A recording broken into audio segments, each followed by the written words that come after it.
we saw at the end of the game 3, Drew Storen came in. Their Nats are up 4-0. He puts 2 runners on base with no outs.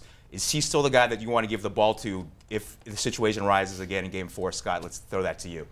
I think yes. I think you do give him the ball despite the blown save in game 2 and making things interesting in game 3. I think he's still your best option, but I'd put a caveat on it, and that's if Pablo Sandoval comes up and has any chance to change the game, there is no way Matt Williams lets Drew Storen pitch to him.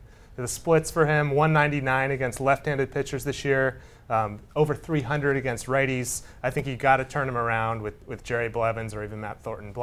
Blevins has just been awesome against left-handers this year.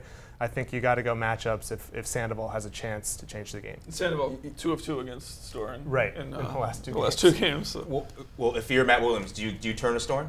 I mean, I think partially it's a question of who else would you have and what would the matchup be. I mean, I think that even a guy like Thornton, who wasn't even on the roster at the beginning of the season, is someone that, just as someone watching the game, I have kind of a tremendous amount of trust in. And Storen, you know, I think everyone, the first 2 runners on, and you see him cursing on the mound, you don't have a lot of faith in it, really, but I don't know. It depends. I guess it depends what the options are. Certainly, like, Soriano's not someone you want to go to.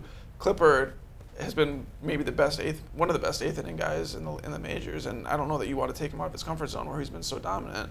And, you know, Storen was great down the stretch, so I don't really know what the options are, but, you know, he got 1 out in game 2, and it was on a put out at the plate, and he gave up instantly guys on 2nd and 3rd yesterday. So, I mean, I think that you have to bring him in. He's the best option, but you just have to be very, very, very willing to make a move if things start going south.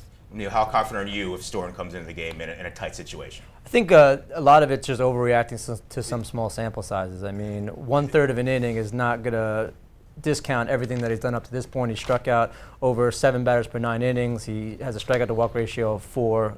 I mean, that's the type of stuff that you want in a closer.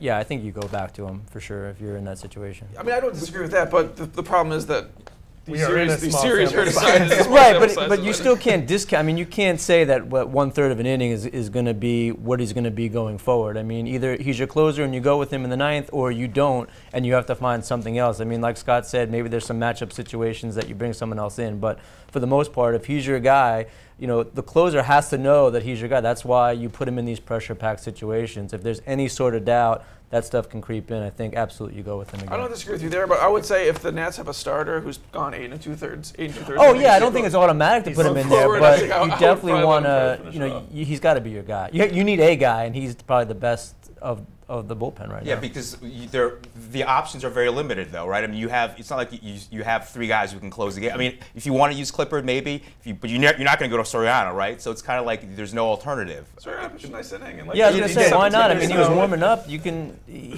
I think that you can go to him in certain situations. I don't necessarily think that this has to be where you have to rely on one guy. I mean, yeah. You're in the playoffs, like Scott said. I mean, you need to win a game, and whatever pitcher, even if you do 3 of them in the 9th inning to get that win, the Nats aren't in the luxury of waiting. They need a win, and they need the best pitcher out there. Yeah.